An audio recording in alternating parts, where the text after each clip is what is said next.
The spark traveled to the Ned Smith Center's annual Nature and Art Festival and spoke to Eric Nordstrom and Bill Monroe about reptiles and snakes. Eric Nordstrom, welcome to the program. Thank you. So you are a reptile hobbyist. Yes. Now, probably is self-explanatory, but explain how you describe yourself.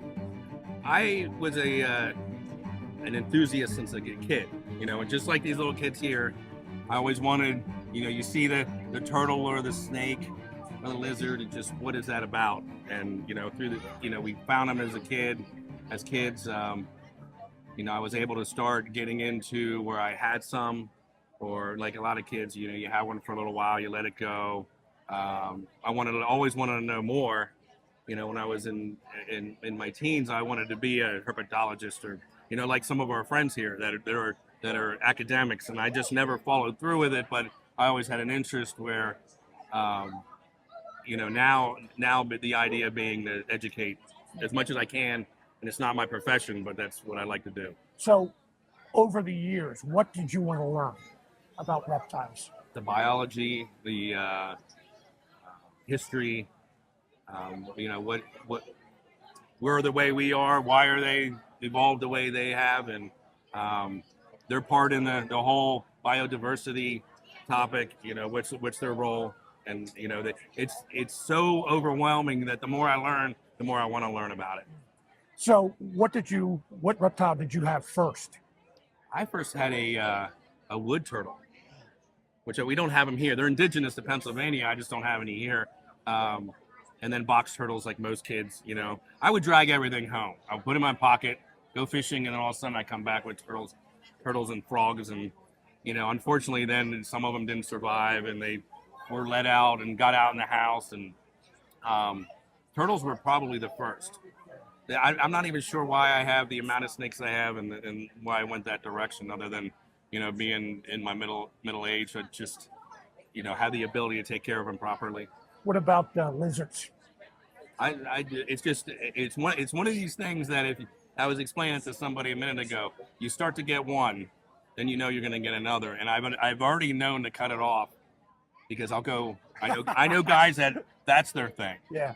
And then the turtles, and then the tortoises, and then the specific, the snakes are another world that, guys that are very specific on the type of snakes that they have. I have a couple different types, but. What kind of snakes do you have? The king snakes are the main, Uh-huh. but I have seven subspecies of king snakes, and then I do have some rat snakes, like I have here on the table, because we have the black rat snake locally, so I have the gray rat.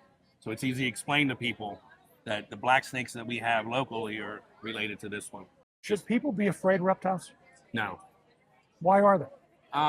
I think, I recently read a book where the biblical aspect of the snake, that I read a book on a theory of even why we point and use our fingers to point in danger started with pointing at the snake, because the snake is perceived as, evil. So I think a lot of it has to do with it. The turtles are a different story. They're just so, turtles are more friendly to people because they have more of a face. You look at a turtle, there's more of a little bit of a smile. The eyes are bigger.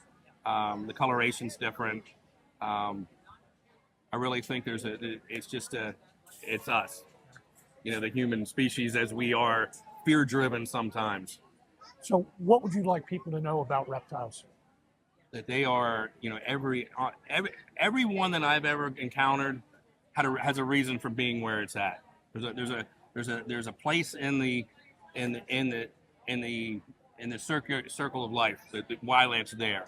Whether it's the food sources that it eats, the coloration that it has, what it is a food source for, what eats it. There seems to be a place everywhere.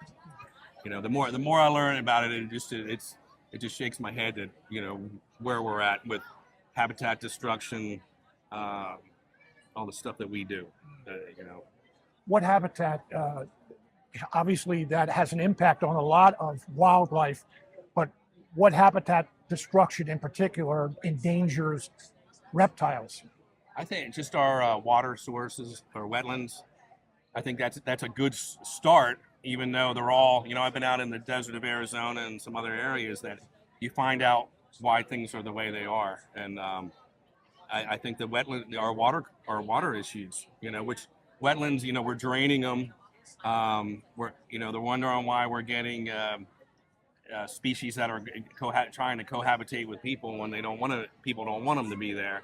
And I think the wetlands are a good, let alone the forests and it's a really touchy subject, especially with the academics and the professionals that are dealing with it.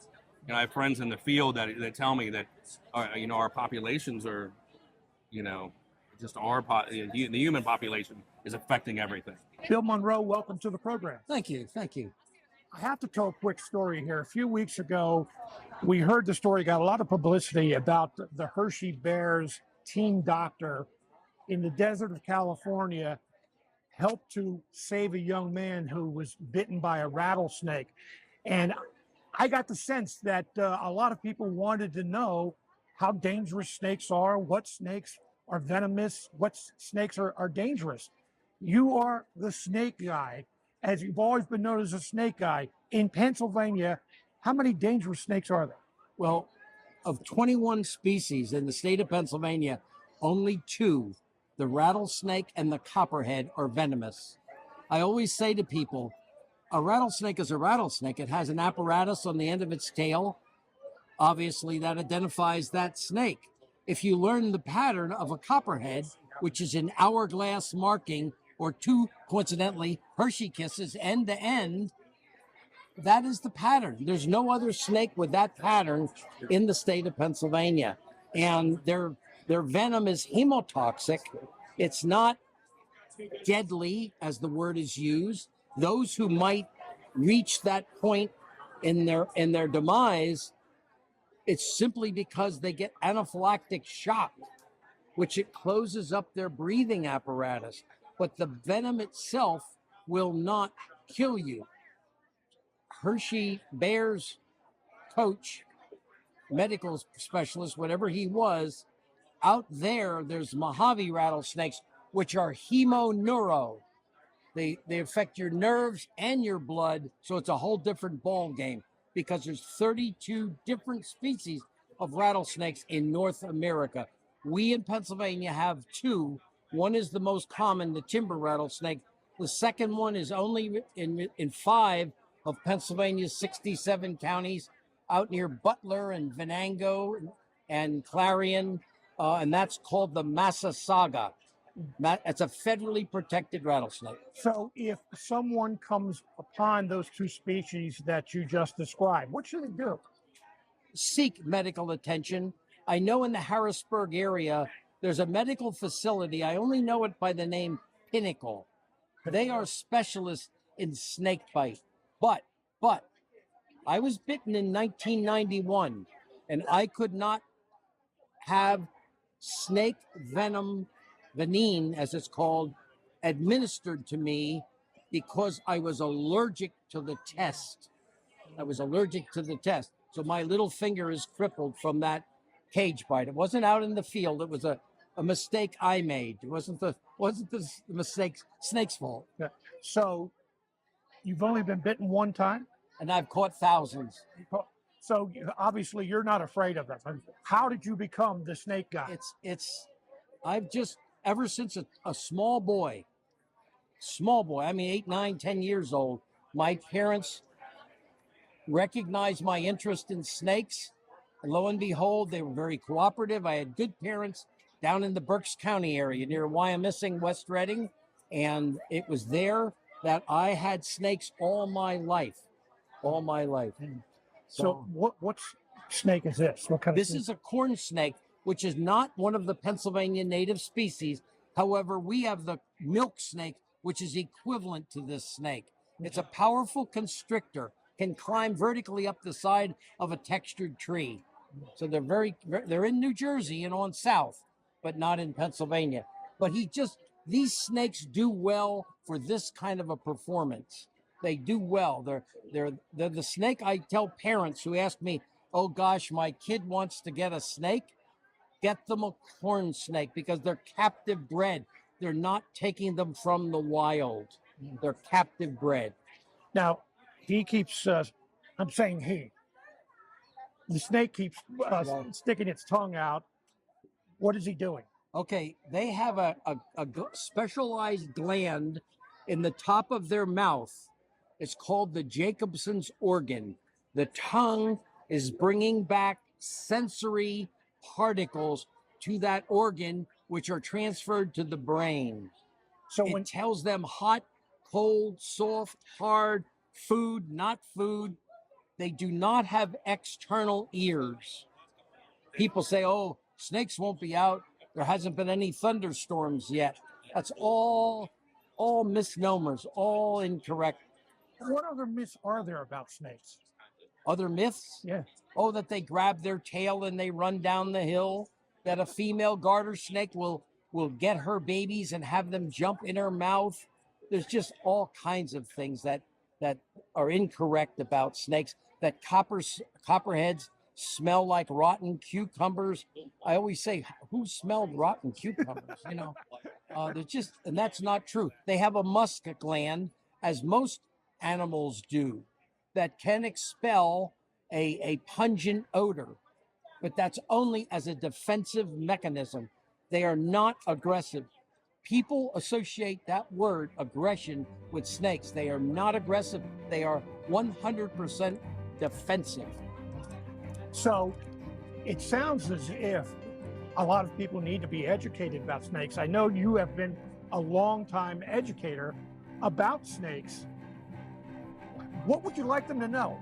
It's just that the misconceptions are rampant, and it is getting better. Older people like myself are the ones who seem to be carrying this bad image about snakes. Younger people today, believe it or not, are a lot more tolerable and a lot more educated about snakes. And I will continue until I croak to do this kind of performance to educate people. I've noticed that a lot of the kids have no problem whatsoever with, asking to hold the snakes and everything else. So they don't seem to be afraid. Correct. And I always say, we come out of mom neutral. All our fears are learned fears, whether they be spiders, whether they be snakes, whether they be ants, no matter what they are learned fears. So it's not a natural fear. Bill Monroe, thank you very much for being with us My today. pleasure, sincerely. Thank you. Thank you.